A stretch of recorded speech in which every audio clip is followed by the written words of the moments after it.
नमस्कार दर्शकों, आज के पॉडकास्ट वीडियो में आपका स्वागत है। और आज का प्रोग्राम है जो सबसे बड़ी बात हम लेकर आए हैं फूल सिंह भगत जी के साथ। तो दर्शकों हमारे साथ बने रहें कि आज की जो सबसे बड़ी बात प्रोग्राम है और फूल सिंह भगत जी के साथ है। आज हम खुलासा करने वाले हैं सभी धर्म गुरुओं के साथ कि सभी धर्म गुरु आज के डेट में कैसी शिक्षा दे रहे हैं, कैसा सत्संग कर रहे हैं। तो हमारे साथ खुलासा करेंगे फूल सिंह जी, जो कि आज के धर्म गुरु किस तरह का ज्ञान दे रहे हैं। ठीक है, तो नमस्कार जी फूल सिंह जी। नमस्कार सर। स्वागत है हमारे खास प्रोग्राम में। और हमारे दर्शकों को थोड़ा सा अपना परिचय बता दीजिए। जी, मेरा नाम फूल सिंह दास है और मैं कराड़ी दिल्ली का रहने वाला हूँ। तो फूल सिंह जी, जैसा कि मेरा पहला सवाल आपसे रहेगा कि हम डेली सोशल मीडिया पे आए दिन कहीं ना कहीं देखते हैं कि आज के धर्म गुरु जी, कथा के साथ साथ और क्या क्या कर रहे हैं, इसके बारे में आप क्या कहना चाहोगे। देखो सीधी सी बात ये है, सोशल मीडिया पे आजकल बहुत विभिन्न प्लेटफॉर्म हैं और जहाँ तक हमारा सवाल है कि हम सोशल मीडिया पे कंटिन्यू एक्टिव रहते हैं, तो सोशल मीडिया पे लगभग हम सभी धर्म गुरुओं को फॉलो करते हैं और देखते हैं, जिसमें विशेषकर ज़्यादातर हमने जैसे कि है अनुद्धाचार्य जी हैं, बागेश्वर धाम वाले जो धीरेन्द्र शास्त्री हैं, और एक संत रामपाल जी महाराज जी हैं हरियाणा के हिसार के। इनका ज़्यादातर हमने सोशल मीडिया पे देखा है।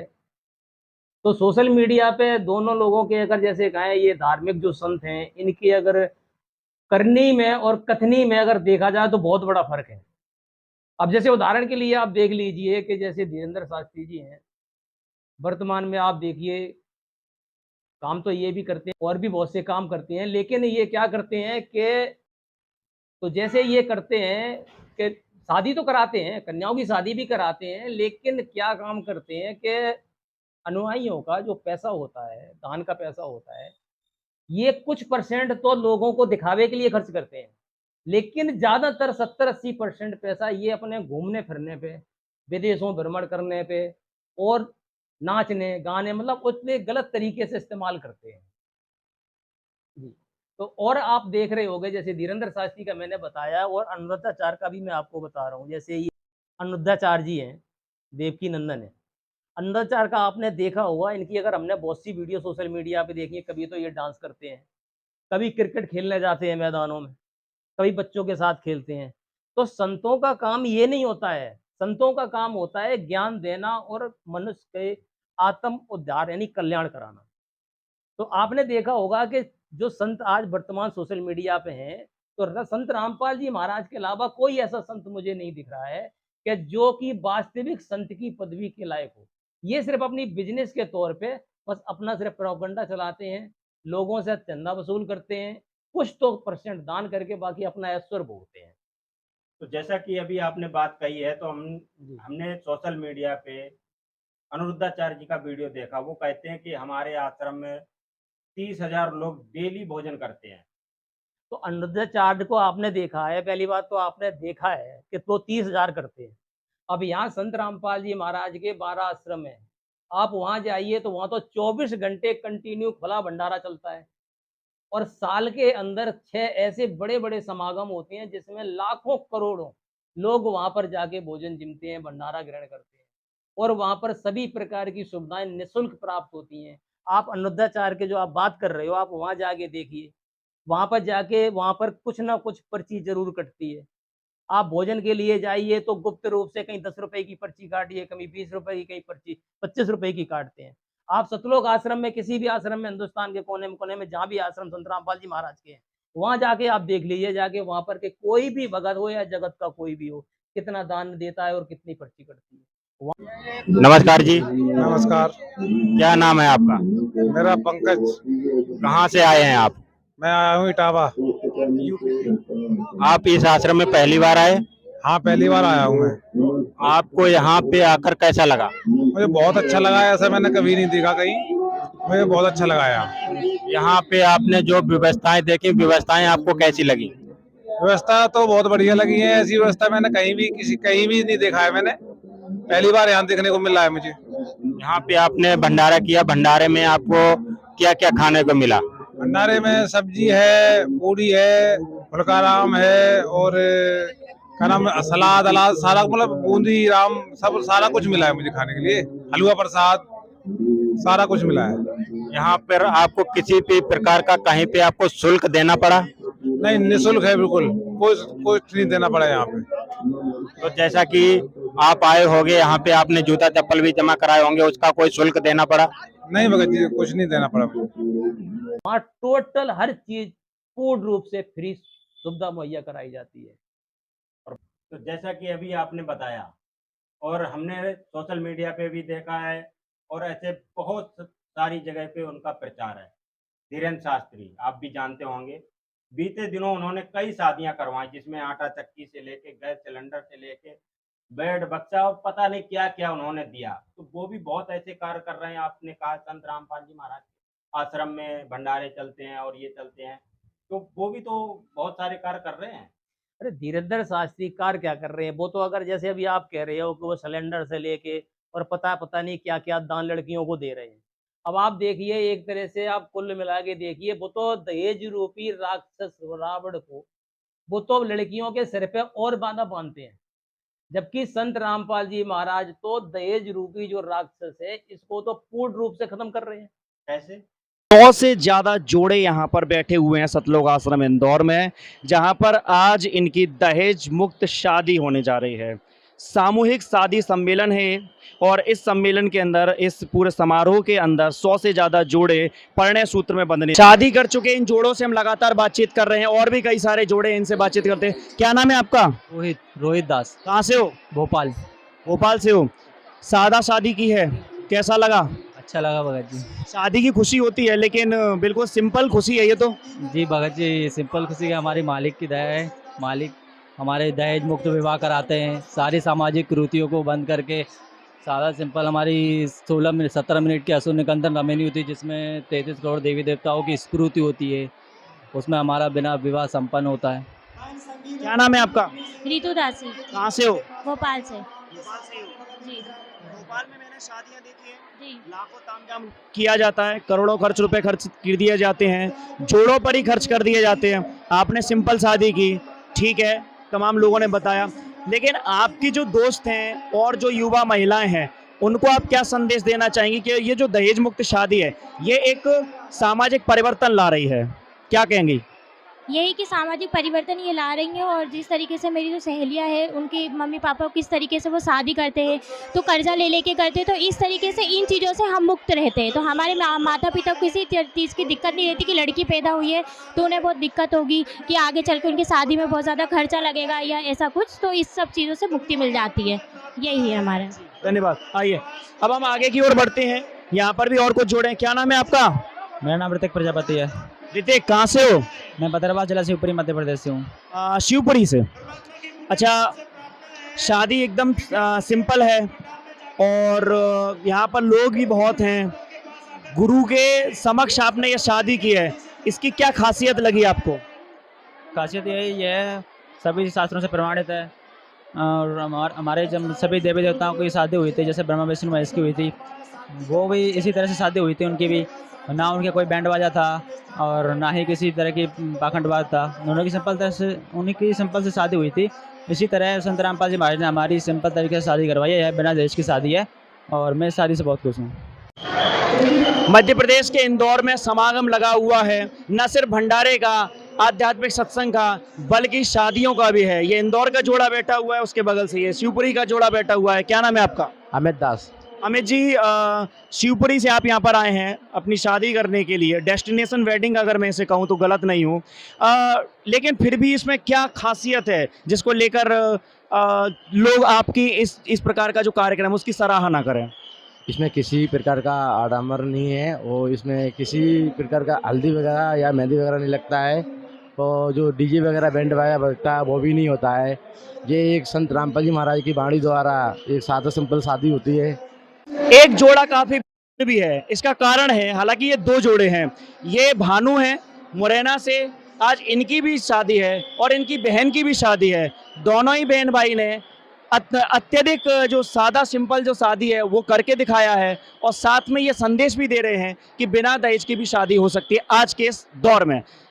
क्या कारण था कि आपके माता पिता राजी हो गए कि अपनी बेटे की शादी बिना दहेज के करेंगे और बेटी की शादी बिना दहेज दिए करेंगे? नहीं, ये जो हमारे गुरुजी का जो मिशन है उसमें ये है कि अपने को ये सारी जो पुरानी कुरीतियाँ हैं, जो पुरानी प्रथाएं हैं, उन सबको मिटाना है अपने को। तो इसीलिए हमने इसमें अपना एक नया कदम लिया है कि हम समाज से हटकर कुछ अच्छा करें, जिससे समाज को नया कुछ मैसेज मिले कि हाँ, ऐसा भी कुछ हो सकता है, दहेज के बिना भी शादियाँ हो सकती हैं। मैं और मेरी बहन दोनों की शादी हुई है आज इसी समापन में थी। आपकी एजुकेशन क्या है? मैं अपनी इंजीनियरिंग कंप्लीट कर चुका हूँ 4th ईयर IPS एकेडमी से। अच्छा, आप इंजीनियरिंग कर चुके हैं, मतलब आप इंजीनियर हैं। आपका क्या नाम है? नेहा कुशवा। नैना जी। आप कहाँ से हैं? यही वाली मैरिज ज़्यादा अकॉर्डिंग टू मी। ये मैरिज ज़्यादा अच्छी है। हाँ, ऑब्वियसली ये अच्छी है और इसमें ज़्यादा टेंशन भी नहीं है और वैसे भी अच्छा। टेंशन मुक्त शादी है। संत रामपाल जी महाराज आप देखी जाके, संत रामपाल जी महाराज के यहाँ भी आश्रम में शादियां होती है ना, वहाँ भी लोग करोड़पति में भी हैं, गरीब भी हैं। वहाँ तो संत रामपाल जी महाराज दहेज रूपी जो ये कुप्रथा है ना, जो ये अमीरों ने बना दी है। अब एक चीज बताइए, धीरेन्द्र शास्त्री ने जिन लड़कियों को दहेज दे के शादी कराई, क्या वो दहेज उनकी पूरी जिंदगी चलता रहेगा? क्या उस दहेज से वो पूरी लाइफ अपनी जी पाएंगे? वो खत्म नहीं होगा। पूरी जीवन जीने के लिए तो कम से कम और चाहिए, वो तो दहेज रूपी के 2-4 साल में खत्म हो जाएगा। लेकिन संत रामपाल जी महाराज जो हमारे हैं, वो तो दहेज रूपी राक्षस को 100% पूरी तरह से खत्म कर रहे हैं। कैसे वो राक्षस है, दहेज रूपी राक्षस को खत्म कर रहे हैं? बिल्कुल करते हैं। वो कैसे करते हैं? हमारे यहाँ सतलोक आश्रम में आइए, हर समागम के अंदर बहनों की, भाइयों की जो शादियां होती हैं, रमेड़ियां होती हैं, वो बिल्कुल कोई भी दहेज न तो लड़की पक्ष से लिया जाता है, न दिया जाता है, न लड़के पक्ष से कोई भी दहेज की डिमांड या किसी प्रकार की कोई भी मुहिम होती है। नमस्कार जी। नमस्कार। क्या नाम है जी आपका? कुसुम। कुसुम जी, आप कहाँ से हो? पाली से। अच्छा, पाली से हो। तो आप बताइए, यहाँ की आपको जानकारी कैसे मिली समागम? मेरी दादी 10 साल से इसमें है। मेरी दादी भगतमती जी है, यहाँ पे आती रहती है। ये आश्रम बना था तब भी आई थी, उसके बाद जब भी बोध दिवस होता है वो आती है। मैं पहली बार आई। अच्छा, आप फर्स्ट बार आए। तो यहाँ आकर आपको कैसा लगा, क्या अनुभव हुआ? यहाँ का सारा सिस्टम बहुत अच्छा है। एक्चुअली यहाँ का खाना, यहाँ के लोग जो मतलब जैसे अगर कोई और अगर फेस्टिवल होता है या कहीं जैसे इतने लोग हो तो वहाँ पे भगदड़ मचना, जैसे यहाँ गाली गलौज ये जो भी है, यहाँ पे कुछ नहीं था। अच्छा, यहाँ पे एक प्रेम भाव युक्त समाज तैयार हो रहा है संत रामपाल। यस, बहुत ज़्यादा अच्छा था। अच्छा, एक और बताइए, हमने सुना है आज यहाँ दहेज मुक्त शादी हुई, क्या आपने सुना है कुछ ऐसा? हाँ, दहेज मुक्त। मैं खुद अपनी भाई की शादी में आई हूँ। अच्छा, आप भाई की शादी में आए थे यहाँ? हाँ, मेरे खुद के भाई की शादी है जिसकी शादी में मैं आज आई हूँ। अच्छा, तो एक बात बताइए, एक बहन का सपना होता है कि भाई की शादी में खूब वो नाचेगी, गाएगी और भी बहुत से कार्यक्रम होते हैं, फंक्शन आयोजन करें, मेहंदी, और क्या ये सब कार्यक्रम हुए यहाँ पे? नहीं, ये कुछ नहीं हुआ। मैं भगतमती नहीं, पर मेरे भैया जो है वो उन्होंने नाम दीक्षा ले रखी है। उनकी जो वाइफ है उन्होंने भी नाम दीक्षा ले रखी है। इस वजह से उनकी इच्छा थी कि मैं इसी धर्म में शादी करूँ। अच्छा, तो आपको कैसा लगा ये शादी देखकर? आपका मन नहीं किया नाचने गाने का? शादी भी ऐसे ही करूँगी। अच्छा, आप अपनी शादी भी ऐसे करोगे? हाँ, एक्चुअली में बहुत अच्छा सिस्टम था यहाँ का। मतलब जो पैसे हम शादी में खर्च करते हैं ना, इतना, इससे अगर अपनी FD वगैरह करवा सकते हैं, वो पैसा अपन स्टोर कर सकते हैं, इससे हमने आगे फ्यूचर में वो पैसा काम आए। अच्छा, ये कह रहे हैं कि दहेज मुक्त शादी हुई, का दहेज लिया था आपने? नहीं, कुछ नहीं लिया। बहुत अच्छा था। सिर्फ हमारे आने का खर्चा हमारा था कि हम बस करके आए हैं सारे गेस्ट को लेके। इसके अलावा कुछ भी खाना पीना, बैठना, रहना, भले हम 2 दिन यहाँ पे रुके, कोई दिक्कत नहीं है। अच्छा, तो ये कैसी शादी होती है कि कोई दहेज लिया नहीं जाता, दहेज दिया नहीं जाता? धीरेन्द्र शास्त्री तो इतना दिया, आपको दिखाया, मैंने बताया आपको। जी बिल्कुल। देखो, शादी होती है लड़का लड़की के बीच में, दहेज में शादी नहीं होती है। अगर एक बात बताइए, दहेज मिलता है और लड़का लड़की के आपस में अगर गुण मैच ही नहीं कर रहे, उनकी अगर जिंदगी में दुख है, तो वो दहेज क्या करेगा? आप ये बताइए कि ये रिवाज जो दहेज प्रथा, दहेज देने का, ये लेके कहाँ से आए? हमारे जो सृष्टि के उत्पत्तिकर्ताओं में जो गिने जाते हैं, ब्रह्मा विष्णु महेश जी, शंकर जी हैं, जो इनकी जो शादी हुई थी, इनकी शादी आप में बताइए कौन सा दहेज दिया गया था? किसने दहेज दिया था? आप शास्त्रों को उठा के देख लीजिए कि ब्रह्मा जी की विष्णु की शादी हुई, एक कन्या को पकड़ा के सीधी माता दुर्गा ने कहा कि बेटा ये तेरी बीबी है, जा घर बसा। वहां आज संत रामपाल जी महाराज जो है, इस कुप्रथा को नष्ट करने के लिए, जैसे हमारे सनातन धर्म में पहले शादियां होती आई हैं, उसी तरीके से ये शादियां कराते हैं। और सबसे बड़ी चीज आप देखिए, जितने भी धर्म गुरु बैठे हुए हैं, आज ये सब कहीं भी चले जाइए, राजनीति से लेकर धर्म गुरुओं के पास चले जाइए, सभी एक वर्ड बोलते हैं, सनातन धर्म। लेकिन वास्तविक सनातन धर्म है क्या है किसी इन धर्मगुरुओं को पता है? आज संत रामपाल जी महाराज ने धर्मशास्त्रों को खोल के दिखाया हुआ है कि सनातन धर्म वो है जो धर्मशास्त्रों के अंदर रिकॉर्डिंग, जो भगवानों ने जो बड़ भक्ति विधि बताई है, जो बताया है कि ऐसे कर्म करना, ऐसी भक्ति विधि करना है, तासे तुम्हारा मोक्ष होगा। आज संत रामपाल जी महाराज वही धर्मशास्त्रों से भक्ति विधि बताते हैं। और बाकी के ये धर्मगुरु अनुरुद्धाचार्य, ये धीरेन्द्र साथी की जो आप बात कर रहे हैं, ये देखिए कभी पत्थर पुजवाएंगे, कभी पेड़ की पूजा कराएंगे, कहीं बरगद नवमी पुजवाएंगे। अभी बीच में बरगद नवमी आई थी, एक बरगद फट गया, लोग गिर के मर गए, उसके नीचे दब गई पूजा करने वाली। तो ये क्या कराती है? सब पाखंड कराते हैं। और भगवत गीता में भगवान क्या कहता है कि धर्मशास्त्र को त्याग कर जो अपनी इच्छा से मनमाना आचरण करता है, उनकी न भी कोई गति होती है, न मोक्ष होता है, न उनको कोई सिद्धि की प्राप्त होती है। और ये धर्मगुरु आप देख लीजिए जिनकी आप नाम ले रहे हैं, ये सब धर्मशास्त्रों से विरुद्ध ही भक्ति करवाते हैं। तो जैसा कि सर जी धीरेन्द्र शास्त्री जी हैं, मन की बात बता देते हैं, भविष्य बता देते हैं, एक बंदे का पर्ची निकाल कर बता देते हैं, तो वो तो बहुत सारे चमत्कार करते हैं। और संत रामपाल जी महाराज जी का हमने न सोशल मीडिया पे ऐसा चमत्कार देखा, न कहीं किसी के उससे हमने ऐसा चमत्कार नहीं सुना कि वो भविष्य बता देते हों या कुछ पर्ची निकाल देते हों। बिल्कुल सही बात है, धीरेन्द्र शास्त्री जो है पर्ची निकाल देते हैं। अब आप ये बताइए कि हिंदुस्तान के अंदर इतनी बड़ी बड़ी दुर्घटनाएं हुई हैं, तो क्या धीरेन्द्र शास्त्री पहले पर्चियां नहीं निकाल सकता था? अभी जो हमारा कुंभ लगा था, कुंभ के अंदर अभी देखना आग लगी थी, और आग लगने में आप देखना वहां पर कितने टेंट जले थे, कितनी मौतें हुई थी, भगदड़ हुई थी। वहां भगदड़ों में सैकड़ों हजारों लोग की मृत्यु हुई। अभी आप देखिए प्लेन क्रैश हुआ था, प्लेन क्रैश के अंदर काफी लोग मरे हैं। और आपने देखा होगा पुलवामा हमला हुआ था, अभी बीच में आपने देखा हुआ है ये कश्मीर के अंदर ये आक्रमण आतंकवादियों ने किया था, जिसमें 24-25 लोग पहलगांव के अंदर हिंदू पूछ के माने यानी नाम पूछ के मार दिया था। तो क्या इनकी पर्ची नहीं है? धीरेन्द्र शास्त्री निकाल के पहले मोदी साहब को बता देता कि भाई ऐसा आक्रमण होने वाला है और इनकी रक्षा कीजिए। आप खुद सोचिए इस बात का कि अगर ये इतना ही ज्ञानी होते, इतने चमत्कारी होते, तो ये घटना घटने से पहले उस चीज को बता देते, ताकि घटना ही ना घटती। रही बात संत रामपाल जी महाराज की, तो संत रामपाल जी महाराज चमत्कार नहीं करते हैं, उनकी जो दी गई भक्ति है उससे अपने आप चमत्कार होते हैं। और चमत्कार होते हैं, आप उन संत रामपाल जी महाराज के भक्तों से मिलिए, आप उनसे भक्तों से जानिए, वो अपने आप ही भगत उनके बता देंगे कि संत रामपाल जी महाराज का नाम ना लेने से, उनकी सतभक्ति मर्यादा में रहने से, करने से क्या क्या चमत्कार होते हैं। मेरे कैंसर में राहत मिली, कुछ ही दिन बाद मुझे लाभ मिलना शुरू हो गया। मैंने फिर से खाना खाना शुरू कर दिया, जो नॉर्मल खाना खाते हैं, वरना मैंने खाना खाना बिल्कुल ही छोड़ दिया था। मैं सिर्फ तरल पदार्थ लेती थी, जैसे दूध, छाछ वगैरह, वरना रोटी वगैरह मेरे अंदर। तो जैसे आपने चमत्कार के बारे में बताया, आपके साथ क्या चमत्कार हुआ? बहन जी, मुझे जिस आदमी ने बोला था कि 30 साल से तुझे खांसी शुरू होगी और 37 साल की उम्र में तेरी मृत्यु हो जाएगी, उसी आदमी ने मेरे सामने जिस आदमी को बोला आज मरेगा, उसी दिन उसकी मृत्यु हुई है। और जिस उसने बोला था मेरी मामी के पेट में बच्चा था, मरा हुआ पैदा होगा, मरा हुआ ही होगा, और मुझे 30 साल से खांसी हो गई। लेकिन जिस दिन मैंने संत रामपाल जी महाराज जी ने जब शास्त्रों में दिखाया परमात्मा आयु भी बढ़ा सकते हैं, और मैंने वो साधना शुरू की, मेरी खांसी उसी दिन से ठीक हो गई। भगत मती जी को दिक्कत थी, मैं बता नहीं सकता, 5 साल से डॉक्टर ऑपरेशन नहीं कर रहे थे। जब मैंने गुरु जी को अरदास लगाई तब डॉक्टर ने खुद फोन किया।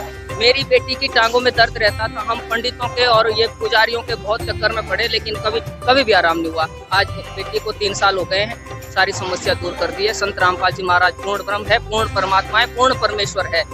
जगत वाले समझ जाएंगे, जितना जल्दी समझेंगे उतना ही अच्छा है। और सबसे बड़ी बात ये है कि आप जाके एक रियल स्टोरी, एक संत रामपाल जी महाराज का यूट्यूब चैनल है, उस चैनल पे जाके आप सर्च मार के देख सकते हो कि संत रामपाल जी महाराज क्या क्या चमत्कार करते हैं। आप वहां जाके लाखों करोड़ों चमत्कारों को अपनी आंखों से होता हुआ देखो।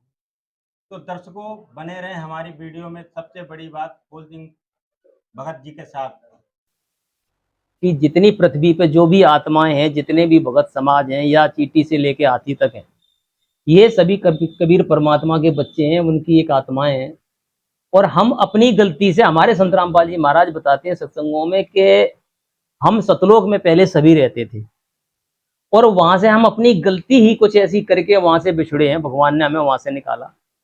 और उस गलती की वजह से आज हम इस काल के लोक में आए हैं और यहाँ आके सारे ये दुख भोग रहे हैं। क्योंकि वहां जो हमें सुख मिलते थे, हम उन्हीं सुखी की खोजों के लिए हम ये सारे विभिन्न धर्म गुरुओं के पास जाते हैं और विभिन्न धर्म गुरुओं के पास जाके उनसे लेके जो भक्ति करते हैं कि हमें यहाँ सुख मिले और सुख मिलने के बाद हमारा आत्म उद्धार हो। इस वजह से हम विभिन्न भक्ति करते हैं, लेकिन हमें सत्यज्ञान न होने की वजह से, सतगुरु मिला नहीं है इसलिए सतगुरु न मिलने पे हमें सत्यज्ञान नहीं होता है और हम ये अज्ञानी गुरुओं के चुंगल में फंस जाते हैं और हम हमेशा मोक्ष पाने के लिए और सुख पाने के लिए इनके बताए हुए कर्म करते हैं। इसलिए शास्त्र विरुद्ध भक्ति होने की वजह से ये हमारी पर दुर्घटनाएं होती हैं और हम मृत्यु को प्राप्त हो जाते हैं, न सुख मिल पाते हैं न मोक्ष मिल पाता है। और संत रामपाल जी महाराज जो हमारे भक्ति देते हैं वो शास्त्र के अकॉर्डिंग देते हैं और बताते हैं कि बेटा तुम जब तक ये जो मेन भक्ति लिखी है शास्त्रों में, जो भगवानों ने बताई है, जब ये भक्ति करोगे सतगुरु प्रमाण, सतगुरु से लेके जो तत्वदर्शी संत होता है वो भक्ति देता है मेन जो शास्त्र के अनुकूल होती है। जब वो भक्ति प्राप्त करोगे, जब यहाँ पे वो भक्ति करोगे तो उस भक्ति से आपको यहाँ भी सारे सुख मिलेंगे और लास्ट में अंतिम श्वास खत्म होने के बाद अपने सतलोक या स्वर्ग की प्राप्ति होगी। तो हम वो निज धाम प्राप्त कर लेंगे जहां हमें जो पहले जो सुख हम यहाँ पाना चाहते हैं वही सुख हमें वहां पहले मिलते थे। तो इस वजह से ये सारा भेद चल रहा है। यहाँ के जो भोले समाज हैं, जो भगत जन हैं, ये अपनी उसी आशा को लेके इन अज्ञानी गुरुओं में फंस जाते हैं और इनके जरिए पे ये महाकुंभ जैसे बड़े बड़े कांड हो जाते हैं और इंसान अपना अमूल्य जीवन जो है वो नष्ट कर जाता है। ना कोई इनकी जवाबदेही होती है, ना समाज और ना कोई संस्थाएं और ना कोई सरकार इनसे कोई सवाल का जवाब नहीं करती है। जबकि संत रामपाल जी महाराज ये सारी भक्ति विधि धर्म शास्त्रों के अकॉर्डिंग बता रहे हैं और पूरी भक्ति विधि इनकी शास्त्र अनुकूल है, जिससे समाज को पूर्ण मोक्ष मिलता है और भगत जन को और पूरी सुख प्रदान होता है। तो जैसा कि जो हमारे धर्म गुरु हैं, जैसे कि आप देख लीजिए अनिरुद्धाचार्य हैं और धीरेन्द्र शास्त्री हैं, सामाजिक कार्य भक्ति तो करवा रहे हैं, संत रामपाल जी महाराज जी भी भक्ति करवा रहे हैं, लेकिन जो समाज में जो एक कार्य होता है सही दिशा देने वाला, वो जो अन्य धर्म गुरु हैं उनका तो हमें दिखता है, मीडिया में भी दिखता है, सोशल मीडिया पे भी दिखता है, लेकिन संत रामपाल जी महाराज जी हैं वो कौन से ऐसे कार्य करवा रहे हैं जो लोगों को एक नई दिशा दे रहे हों या समाज को एक अच्छी कार्य प्रणाली की तरफ लेके जा रहे हों? जी बिल्कुल, आपने सही सवाल पूछा है। देखो संत रामपाल जी महाराज जो है ना, आजकल वर्तमान में मैं पहले भी आपको बता चुका हूँ कि आजकल जो सोशल मीडिया है, ये मीडिया जो है ये राजगुरु अधीन मीडिया है। ये अन्य जो प्लेटफार्मों पे या अन्य जो इस तरीके से समाज सुधार कर रहे हैं इनको हेडलाइन नहीं करती है, ज़्यादातर इनकी चीज़ें नहीं दिखाती है। लेकिन जो धर्म गुरु होते हैं, जो राजगुरु की तरह जो राजाओं से मिले होते हैं, उनके अगर छोटे से काम होंगे तो वो इतना बड़ा करके दिखा देते हैं। रही बात संत रामपाल जी महाराज की, तो संत रामपाल जी महाराज के समाज सुधार में तो अनेकों ऐसे काम है, अगर मैं गिनती गिनाने लगाऊं तो शायद समय कम पड़ जाएगा। अभी आप देखिए वर्तमान के अंदर संत रामपाल जी महाराज ने ऐसी मुहिम छेड़ी है, रोटी कपड़ा और मकान सबको देगा कबीर भगवान। तो संत रामपाल जी महाराज ने ये नारा देके और एक अन्नपूर्णा मुहिम के नाम से एक ऐसा समाज सुधार का काम करना शुरू कर दिया है जो न तो आपके धीरेन्द्र शास्त्री ने, ना अनिरुद्धाचार्य ने, ना किसी भी धर्म गुरु ने नहीं किया है। तो इस मुहिम के तहत वो कौन सा ऐसा कार्य कर रहे हैं? जी बिल्कुल, संत रामपाल जी महाराज का जो ये मुहिम चल रही है, सबसे पहले तो आपको मैंने ये बता दिया है कि अन्नपूर्णा मुहिम के तहत रोटी कपड़ा और मकान सबको देगा कबीर भगवान। ये मुहिम के तरह संत रामपाल जी महाराज उन लोगों की निःशुल्क पूरी मदद करते हैं जिनके घर में खाने को नहीं है, घर में बीमारी है, कमाने वाला कोई नहीं है और वो हर तरह से लाचार हैं, पूर्ण मजबूर हैं। संत रामपाल जी महाराज की इस मुहिम से इस समाज को पूर्ण रूप से सब सुविधाएं फ्री ऑफ कॉस्ट दी जाती हैं। अगर मकान नहीं है तो पूरे पक्के मकान बनवाए जा रहे हैं। घर में अनाज से लेके बच्चों की पढ़ाई, उनकी ट्यूशन फीस अगर रुकी है, ड्रेसें से लेके और यहाँ तक कि उनकी सारी जो जितनी भी ज़रूरतें होती हैं, जो सामाजिक एक मनुष्य को एक जीवन जीने के लिए चाहिए होती हैं, वो संपूर्ण जो सुविधाएं हैं वो संत रामपाल जी महाराज इस मुहिम के जरिए उन समाज को दे रहे हैं जो कि संत रामपाल जी महाराज से उनका कोई जुड़ाव नहीं है। ये तो समाज के लिए परमात्मा कर रहे हैं सब कुछ, भक्तों के लिए भी तो बहुत ज़्यादा वो दिया है। संत रामपाल जी महाराज के और भी कई ऐसी मुहिम है, जैसे कि दहेज मुक्त, जैसे भी कहा था धीरेन्द्र शास्त्री ने तो दहेज लाद लिया बहनों के ऊपर, लेकिन संत रामपाल जी महाराज ने तो दहेज मुक्त शादियां रेमेडी करके एक तरीके से पूरा इस दहेज मुक्त जो जीवन बता रहे हैं, दे रहे हैं लोगों को, इससे बहुत लाभ मिल रहे हैं। संत रामपाल जी महाराज के जो सानिध्य में और भी कई ऐसे हैं चिकित्सा के जो क्षेत्र में हैं, आप जब भी समागम होता है तो कैंप लगते हैं, फ्री ऑफ कॉस्ट उनकी सारी चिकित्साएं, जैसे कि ब्लड डोनेशन भी करते हैं, यहाँ तक कि देह दान तक भगत करते हैं, जो कि हमारे देश में इतना समाज सुधार में काम होता है। जैसे कभी भी मलेट्री के या किसी भी हॉस्पिटलों में जो बेचारे गरीब जाते हैं और उनको जैसे कि ब्लड की ज़रूरत है, वो गरीब पैसा नहीं भर पाते हैं, तो उसके लिए संत रामपाल जी महाराज के जो शिष्य हैं वो ब्लड दान करते हैं, और ब्लड दान करने से उनको भी लाभ मिलता है, समाज को जिनके पास पैसे नहीं हैं, जो नहीं भरपाई कर सकते हैं। और हमारी जो चिकित्सा पद्धति है उसके अंदर भी संत रामपाल जी महाराज के शिष्य हैं जो देह दान करते हैं, उसके जरिए चिकित्सा पद्धति में भी बहुत ज़्यादा तरक्की हो रही है, उसमें सुधार हो रहा है। संत रामपाल जी महाराज के और भी बड़े सुधार हैं, जैसे और भी आप जानना चाहते हो जैसे संत रामपाल जी महाराज का क्या सामाजिक योगदान है, तो अभी आप देख रहे हैं बाढ़ के अंदर एक बहुत बड़ा, ये बिहार के अंदर बाढ़ आई थी, उसमें भी संत रामपाल जी महाराज ने हर तरीके से शासन से लेके, चिकित्सा से लेके, दवाइयों से लेके, हर चीज की पूरी बाढ़ पीड़ितों को सुविधाएं दी थी। और जब आपने देखा था, जब सरकार ने लॉकडाउन लगा दिया था, तो जो गरीब बेचारे थे जो अपने नहीं घर वापस जा पाते थे, तो उसमें भी आपने देखा था, तो संत राम हरियाणा के अंदर आपने देखा था संत रामपाल जी महाराज ने उनको रोकने के लिए पूरे आश्रम को मतलब दे दिया था गवर्नमेंट को कि आप यहाँ पर आके रोक सकते हो। भंडारा से लेके सारी व्यवस्था, वहाँ पर जितनी भी सुविधाएं थी वो सारी फ्री ऑफ कॉस्ट करवाई थी।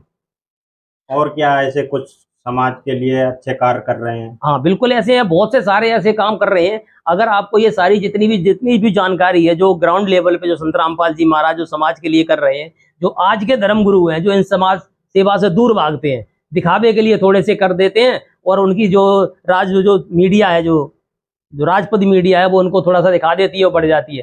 तो इस समाज के जो धर्म गुरु हैं, ये ना करके संत रामपाल जी महाराज के आपके जितने समाज में जो कार्य कर रहे हैं, उन समाज का कार्यों को आप जाके संत रामपाल जी महाराज के यूट्यूब चैनल पे आप जाके विजिट करके देख सकते हो। फैक्टफुल डिबेट पे भी जाके वहाँ पर विजिट करके देख सकते हो, और संत रामपाल जी महाराज से जुड़ के आप संत रामपाल जी महाराज के संपूर्ण समाज कार्यों को लेके आप पूरा विस्तार से जान सकते हो, और जान भी सकते हो, और आप देख भी सकते हो और तुलना भी कर सकते हो कि संत रामपाल जी महाराज वास्तविक संत समाज के हित में है या ये धर्मगुरु है। तो दर्शकों, आज की बड़ी बात फूल सिंह भगत जी के साथ आपको कैसी लगी, हमें कमेंट करके कमेंट बॉक्स में अवश्य बताइएगा। मिलेंगे एक नेक्स्ट वीडियो में एक नई बात के साथ, फूल सिंह के साथ। तो चल मिलते हैं आपको एक नई वीडियो में, तब तक के लिए नमस्कार।